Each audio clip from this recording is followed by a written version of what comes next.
Well, good day, folks. This is Eric Rollins, the Constitutionalist, here on 1550 KXEX, the best talk in town. I think I should have a lively discussion. I am connected here, and we'll have a discussion of somebody that I've never heard anybody tell as many stories and connect their family. True stories. True stories. I've got somebody that, she's kind of the Wonder Woman of Central Valley.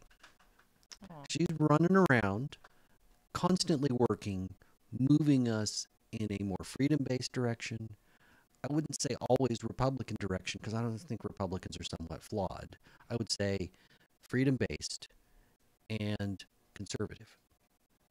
Welcome, Maggie Kanapa. Thank you so much. Thank you. It's a great pleasure to be here with you. You know, I've been looking forward to this for a long time. I think we had talked about it almost a couple of years ago. Yeah, about 2 years ago. I think we were both in different places. It's okay. It long as you got here. Yeah, I think I appreciate that. I think freedom-based is direction is a good description. I think because and Republican principles, of course, we have format. You know, sometimes a political party nobody really owns it. The political party are your principles, what defines those principles. They have leadership, they come and go. I've seen them. I've been in this for so long. And so we really have to remember that we keep our eye on the prize, keep our eye on what the Republican principles represent, and try to do the best that we can.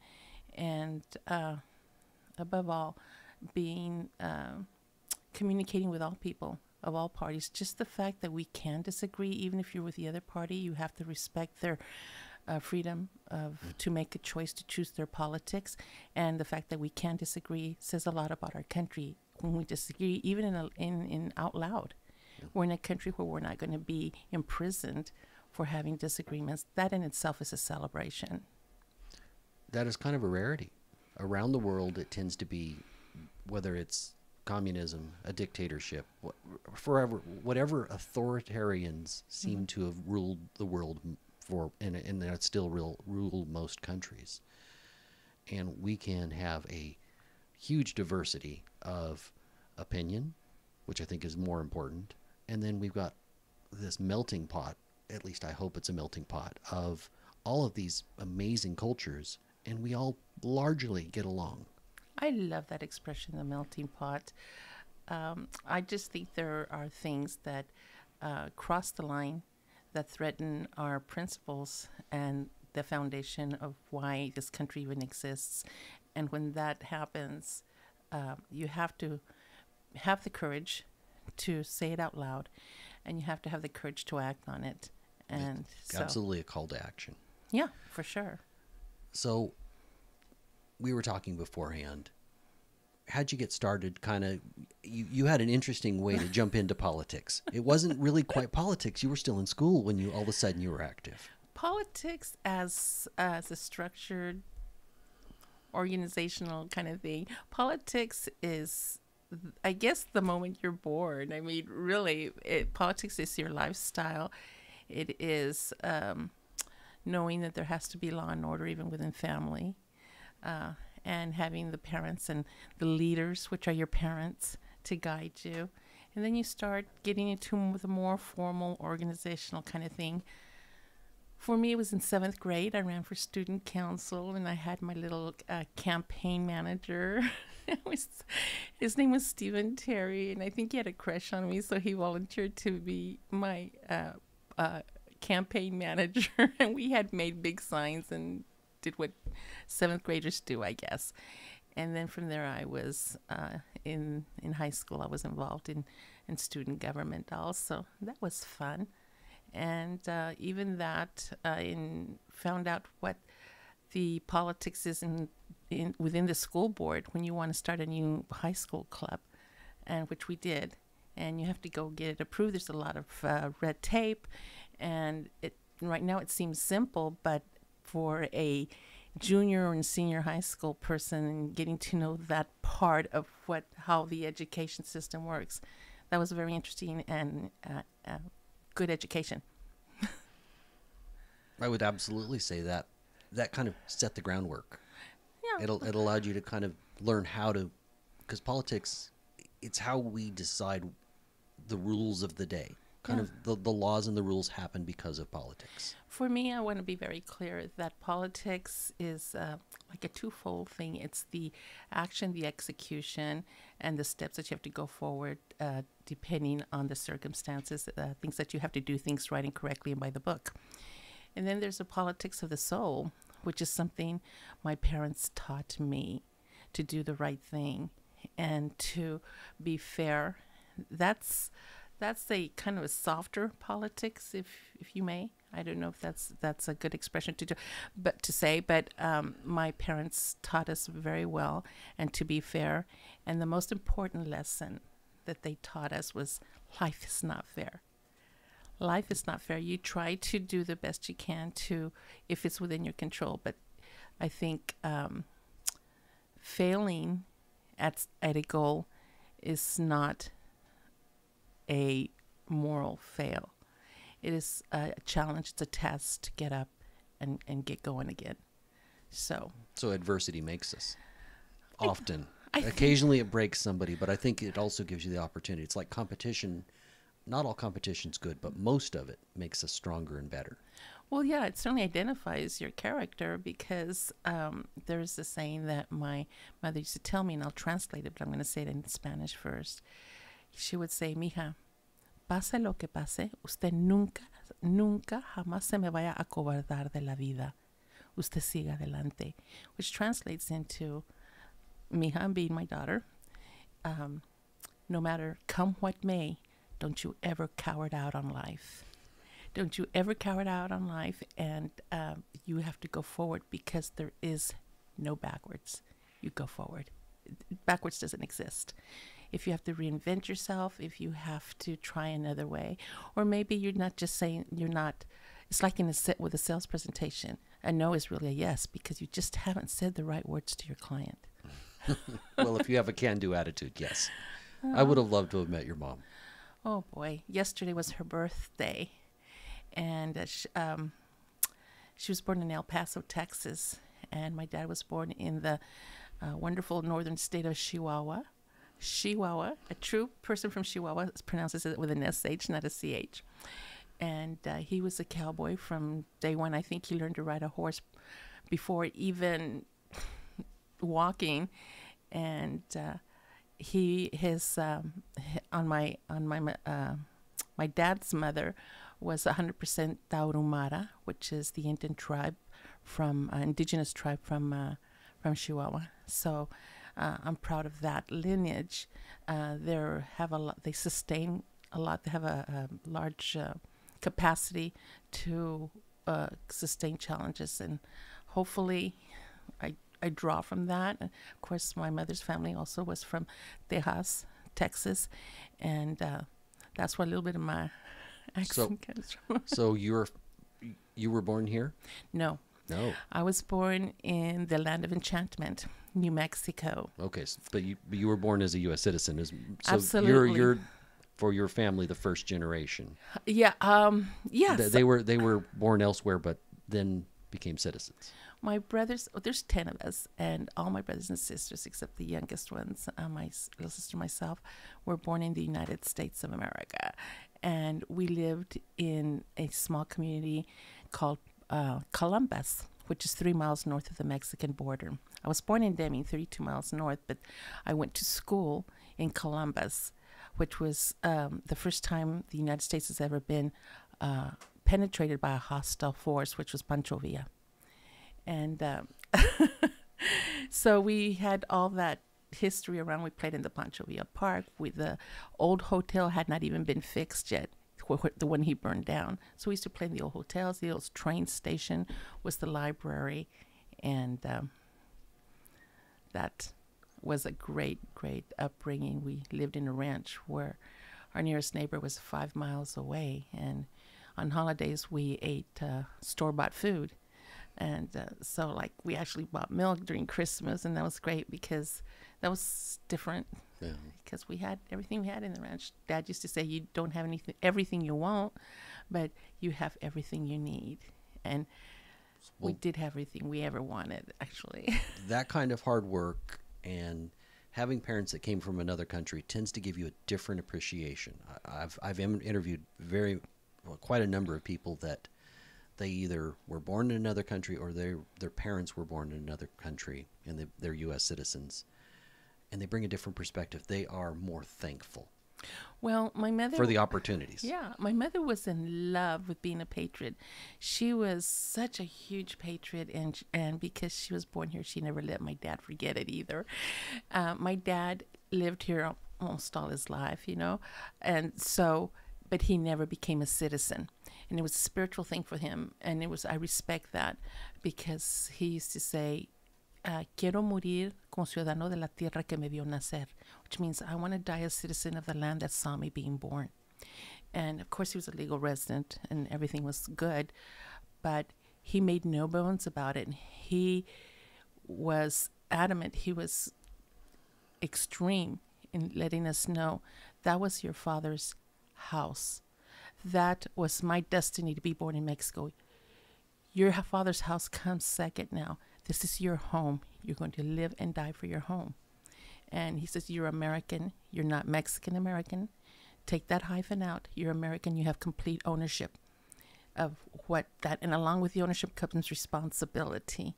So you have to be a servant and sweep your little side of the street if you're going to live here, because that's very important. My mother also was every day, because I started school not knowing a lick of English. And so every day she'd tell me, remember me, huh? You're an American citizen. You're an American. You're just as good as anybody else. And I believed everything they said, so I thought I was all that, right? And in the school I went to, we were not allowed to speak Spanish. If we did, we were reprimanded. I don't want to say punished. Punish is too strong. We would stand. They would make us stand up until our legs hurt, or we wouldn't get our afternoon snack. And to a kid, the snack's serious business. Well, I'm telling you, children have a lot of resilience. Those teachers loved us. They wanted us to be successful. In 3 months, I was #1 in my reading circle, because my Mrs. Gibson, my first grade teacher, said, "You are smart. You are going to be able to learn, but you cannot have that crutch." So rather than having a bilingual class, it was total immersion and basically trial by fire. Well, But you also had teachers that supported you. But my point is, it worked. Now we have this in-between thing. I do believe that knowing a second language is truly valuable. But you have to understand and be able to communicate in this language to fully become an American citizen. Right. And I spoke nothing but Spanish at home.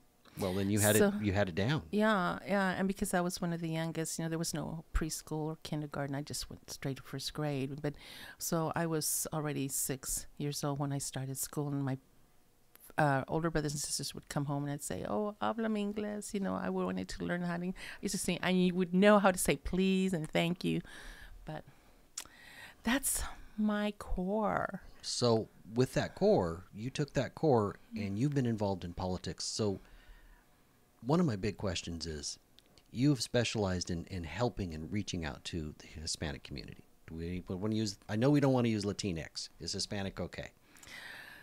Because I would get it's a diverse group. It is bigger than just that in a lot of ways. I'm going to reveal a little bit of my heart. I wish that Hispanic didn't exist. It is good for bundling, and it's good for the economics, especially when you're selling. Numbers sell big. I think when the last of the 80s, the word Hispanic kind of just became trendy, and it was a very great marketing tool.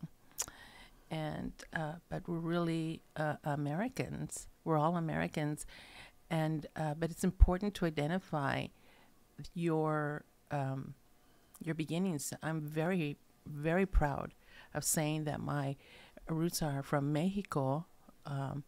And that I enjoy every bit of the culture. In fact, sometimes I listen to more Spanish music than I do English radio, and only because I connect to it. But I want to be very clear, my loyalty and my citizenship is American. And that we were talking earlier about, I'm going to try not to get emotional, but being involved in politics, when you reach that level where you're really navigating through the politics of politics, you have to be strong. They call it a blood sport, and boy, let me tell you, that is true. And you have to be so on target with your why. Now, I don't want to minimize that word why, because why is the thing that propels you. The why is the word and what it means to you, why you're even doing this. Every candidate that I know taught me that I help with campaigns. Everyone, I'm sure even yourself. I've helped with quite a few campaigns at this point, there's but a only reason in the for it. last 3 years. Yeah, there's a motor. Or now there's 4. something propels you to do what you do. I know you've done amazing work, and I'm so proud to be associated with your work and have you. And we work together in some groups, and there's some really strong things coming. We've already planted, and I think we're going to be harvesting in the next 2 or 3 years everything that we've invested in the last 2, 3, 4 years, and that's going to be exciting. One of my issues is the Republican Party has not done a great job of outreach. Well, but you're one of the people that's trying to make a difference with that. So I'm torn on this. I'm like, I do see, especially pre me being involved in local, so more than 4 years ago, pre-COVID, that there were almost no African Americans, however you want to define the group. If you're not white like me, Irish, English, German, Republicans didn't do a great job up till fairly recently reaching out and connecting to those people. Because the first thing is reaching out and just establishing, whether it's a friendship, some common bond, some connection. Because you can't have a conversation without that. You do a phenomenal job of making that connection. I have an answer for you, and you and I have a great relationship because you don't melt when I disagree, and I don't melt either because we're Republicans. And we're very honest, and that's the only way I know how to go is shoot from the hip. I think the Republicans have been doing a great job because they've been here a long time. They're a big dog. They've had their challenges, and I think the demographics in this country have changed. So they didn't have to do so much of that outreach. And when the demographics changed, they didn't have the complete understanding. They had the desire, absolutely. Absolutely. And they want all people to because succeed. I've been with the Fresno GOP for over 20 years. And I can tell you, for 7 years, I was voter registration chair. And I was at events 3 days out of the week, if not more. 3 days a week would be a little, to say the least. And but we came with everything because I was following the GOP guidelines, and we had wonderful leaders, and I knew something I was not there at the fullest. I wasn't using the full tank of gas, and but there's a truth in life that says you don't know what you don't know until you do it. And during that process, I think it was a great experience for me, a learning experience for me. And I learned that that there's something that has to be changed. And we can talk about that a little bit later. We're going to go ahead and go to break. Yay! I get to drink some water. This is Eric Rollins, the Constitutionalist, here on 1550 KXEX, the best talk in town. As always, I like to take this first break to take the opportunity to thank everybody. Please like, please subscribe, please share, please comment. There's really only one person that I've never responded to the comments. They listen, they seem to be kind of a stalker, and there's nothing useful. There's not like a conversation or a real point, so I don't bother with that particular person. Everybody else, Well, we learn from everything. Embrace that too. I mean, Yeah. it's we're in a free country. What a concept! That's Yep. amazing. well, they have the right to say it, but I don't have to listen. No, exactly. All right, let's go ahead and come back.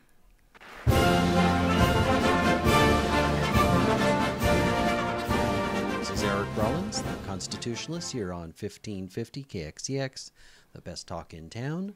I am joined by Maggie Canapa. We going with Supergirl or Wonder Woman? I think Wonder Woman is kind of more your style. Let's go with absolutely fortunate and blessed, because it's never a person. It's always a team.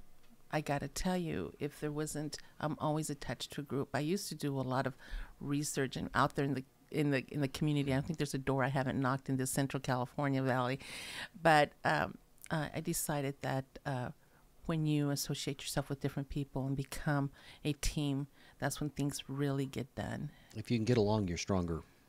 I'm sorry. As long as you get along, you're stronger as a team. Well, gotta learn, good or bad. I'm gonna learn. I made that decision to have that energy. I don't want anything to cloud that energy, and it's not easy. Believe me, it is. It's very tempting to park my emotions and my activities and focus on things that don't relate and take my eye away from the prize. My prize is to get to make strides, and hopefully in my lifetime make California red county by county. Right. It has to. It's probably not going to happen at the state level. It's got to be one piece at a time. Changing local. Oh, it's changes always a everything. piece at a time. It's always a piece at a time. And it's just like I could go into my philosophy with big government. It's good to know what Washington's doing. Everybody talks about Trump, but we are a top to bottom government. We, the people, rule and send people up there. They're not the few on the top are not to dictate to the bottom. They're trying. That's why we need to do things like more than just vote. Mm-hmm. And take responsibility. I mean, it starts from your core. It starts from pointing the finger to yourself. They can because we let them, we allow them. Mm-hmm. Every day is not to sound petty, or to minimize it, but every day is a big decision, even to get up and say, oh my gosh, I have to listen to the news.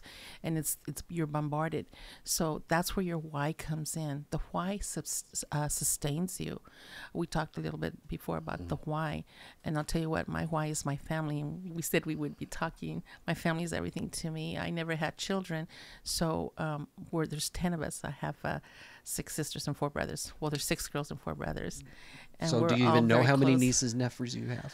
There's got to be a bunch. I don't know what it is, and I'll be very brief because I know we want to talk about other things, but I just want to tell you that family is the most efficient, most powerful weapon that we can have in our social structure, in our society, more powerful than any army, I think, because that's the base of our existence, and our country sets our moral standards.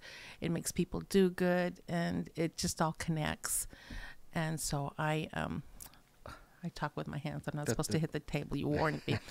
And so and that's family is very, very important to me, and that's my big why. And specifically, even go a little deeper than that. My brother was a jungle fighter in Nam. My other one was a brother, Antonio, was a helicopter chief, a rescuer, and with a helicopter for the wounded. And then he even rescued the holy cow from the people that they wouldn't leave their cow behind, from some Vietnamese people. So they did their part.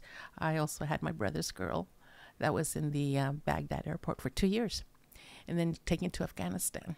Wow. So we have a service heart in our family. We have, I don't even know how many Border Patrol in our family, and then local police officers. I had a niece to just, my other brother's girl just retired from the Tulare PD as a lieutenant, not a lieutenant. Yeah, I think she was a lieutenant, first female lieutenant. Thank you for all their services. Well, this is why I say if they can do that, you and I should be able to help this country and do our part standing on our heads. Mm-hmm. That's just an expression. I can't stand on my head. I can stand on my head. I can do either version of headstand. I can if someone holds my legs. So, with the why and your connection to family, then how do you turn that into action? Because we need to find people, motivate people, get them to realize how blessed they are, and move them to action. Remember, the politics, as some people think about it, is the execution, the action, joining the groups, joining the party. That's it. But the politics is your culture.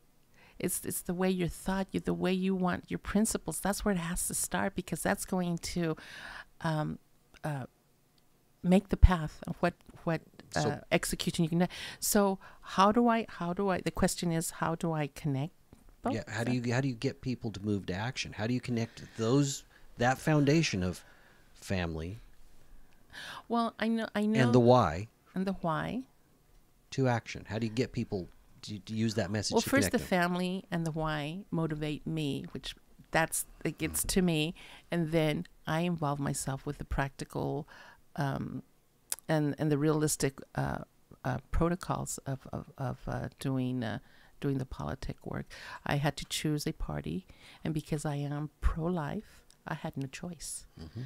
Republican was the way to go. I know there might be other parties that walk that same line, but if you know that there's a fight to be done, you're going to bring one of the big dogs. I'm not bringing a poodle. Okay, so I made a choice, and that's my reality. I associated myself, and I became a Republican, and that's a responsibility. If you decide to become a Republican, you're in that organization. You have to respect its rules. You have to. That's the umbrella you chose, and there's things that we can complain about and so forth, but that's the rules that they have, and we have to do it. And if they're not doing the job according to their bylaws, they have bylaws. It's not a public club.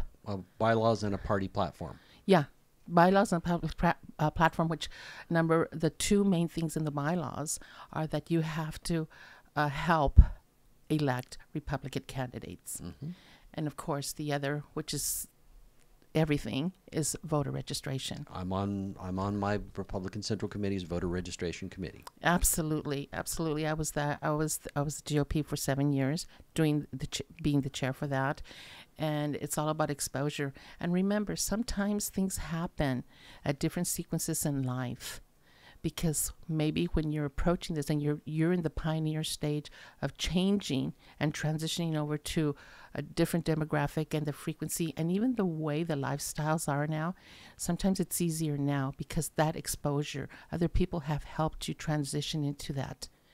So when to say that the GOP did have its challenges, but It still does. It does, but we're going to leave that one alone.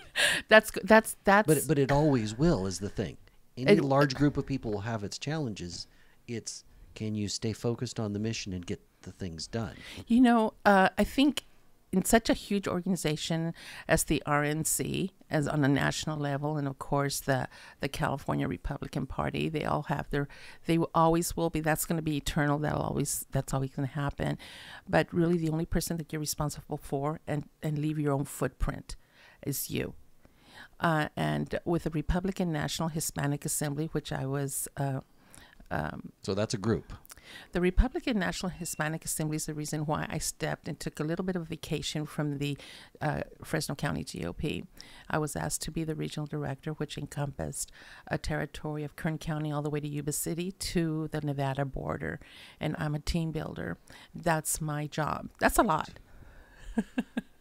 That's 6 hours driving without bad traffic. That's with good traffic. Hey, you put the right music on, you're good, okay?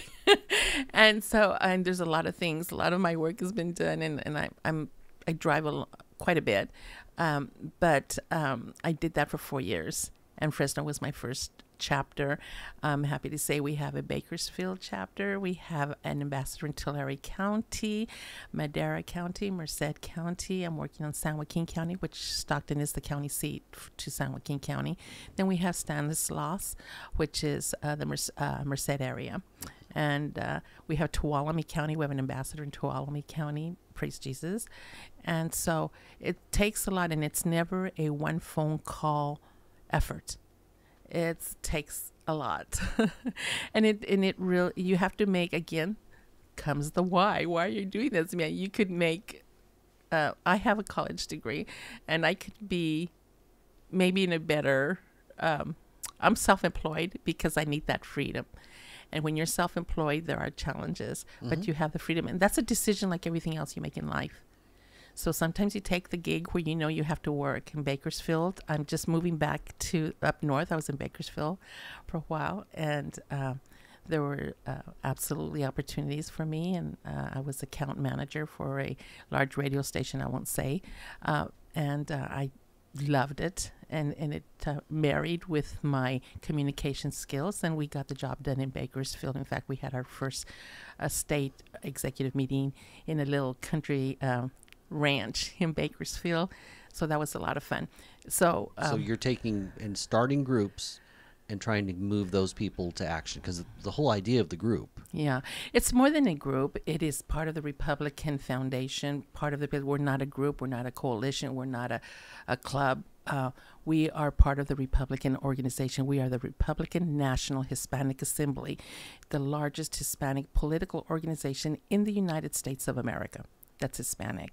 We have an office in Washington, D.C., and we have our national chair is in Houston also, and our state chair, which she's amazing, Karina Powers, in Monterey County. I met her. Oh, she's the greatest. And so I have other projects that I wanted to do. I invested quite a bit, and I did, ta-da, I'll make the formal presentation or announcement now.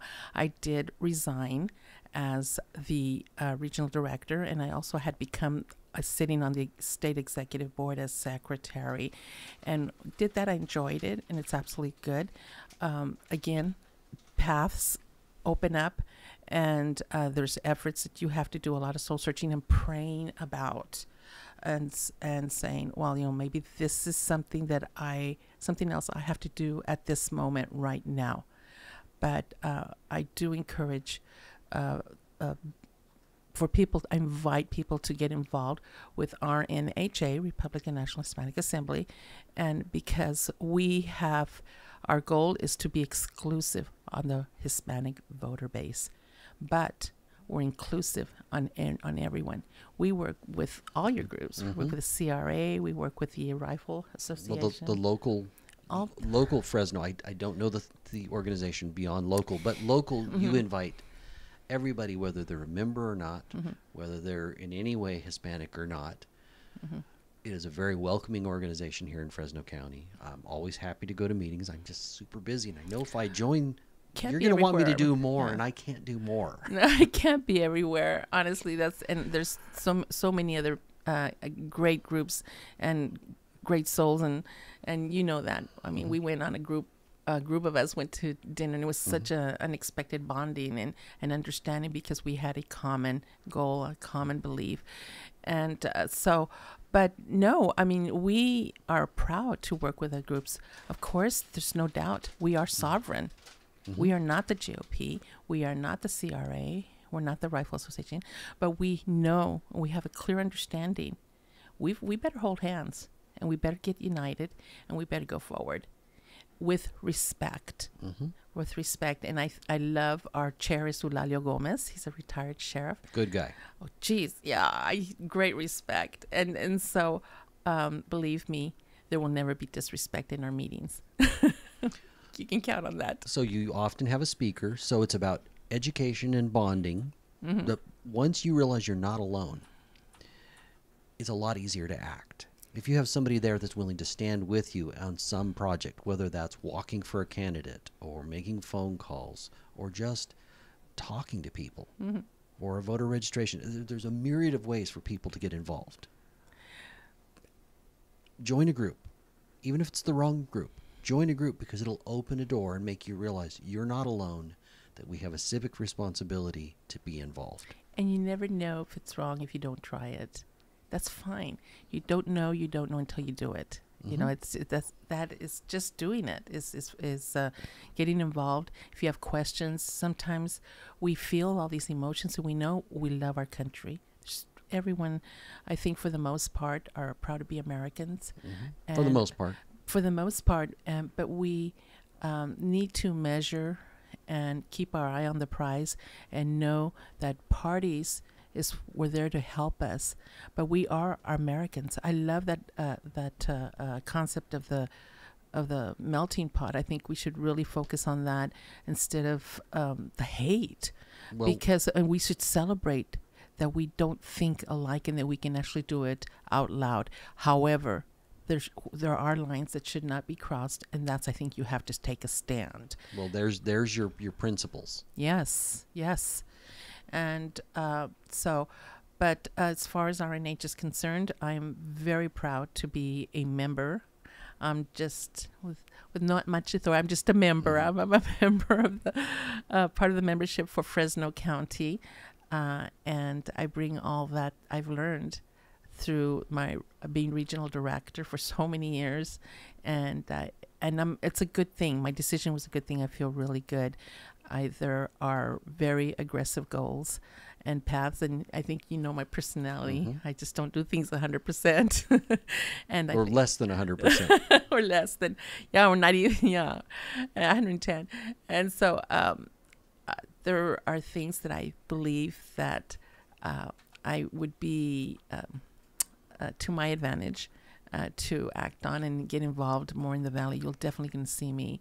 I think I may be a little more visible. I've been working Merced area quite a bit, especially for Joanna.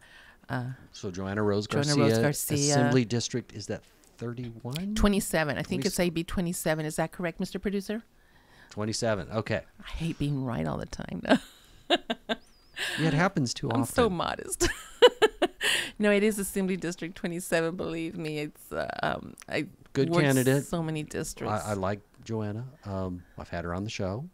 I truly hope she's not in my district. She's a little north of me, but I truly hope she's elected. Well, her district is Fresno, North Fresno. North Fresno, and of course Madera, an amazing group there, and Merced, and I'm training walkers over there and just doing that on the weekends and just doing what we can. Well, I know you did something because I saw Facebook pictures at the Madera Fair recently. So there's a great opportunity. All around California, we are going to have fairs. We are in the fair season. If you wanted to get involved, here's a way to go out and meet people. Absolutely. Sign up for a local fair. You can do that by going to your local GOP. Mm-hmm. So this is Fresno, I would put in Fresno Republican Party. Mm-hmm. Their website would come up. It would be the same for all 58 counties. It would be the same, frankly, around the nation. You could find it with a search. You'd just find it by county, and you sign up to volunteer. Or even in Fresno, you can go to fresnornha.org, and our website's pretty kept up, and there's a list of events. Or you can just go to rnha.org for the national, and of course RNHA California. .org, and it tells you the state activities and who we're supporting. I think also last night we decided on a slate that we're going to be putting on our Fresno RNHA. Yesterday was an amazing meeting. You missed out. No, I know, but you were where you. I had a real reason, but no. This is not a negative thing. You needed to be where you needed to be because we couldn't be there, and you can't be everywhere. So that's amazing. We have to divide and conquer, and just, check into the websites or just call a friend and say, I know I want to do something. I know I want to help, but how do I do it? And all you do is just start opening doors and see where it takes you. And by the way, Joanna Garcia Rose was at the Madera Fair, but I was not there. I was at the Dos Palos because we were the two fairs were at the same time. Okay, so I got my wires crossed. I was with Amanda Fleming. Yes, which I recognize the troublemakers. I was in Madera. Uña y mugre. There's a Mexican saying, is uña y mugre, like when the dirt gets under your nails, it goes together. That's me and Amanda. We had a great time, and of course we strolled the fair, and we just didn't wait for people to come to our booth. We went out and gave lectures, and you get involved with conversations with people. And I think what has happened to me is something very, very interesting, and I think you're going to want to listen to it. So we'll come back to that in just a minute. Absolutely. We're going to go ahead and take our last break. This is Eric Rollins, the Constitutionalist, here on 1550 KXEX, the best talk in town, for the final segment, and we're down to a little less than 10 minutes. I like to focus on hope and solutions. So wherever that leads us, hope and solutions for our country or for fixing local. Let's go ahead and come back.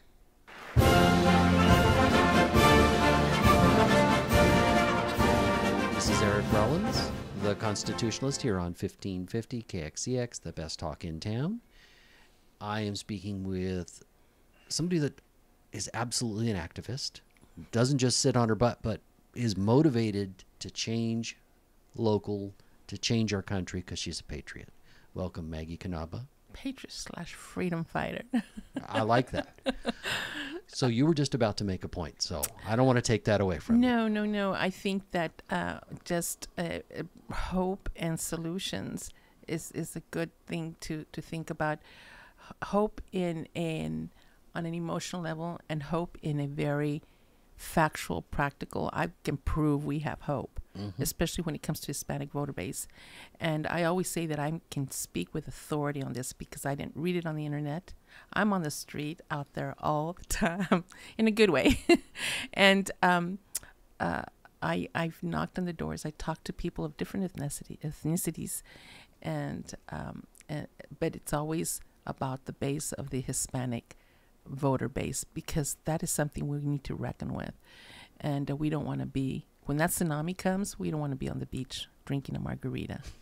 That's not what we need to do.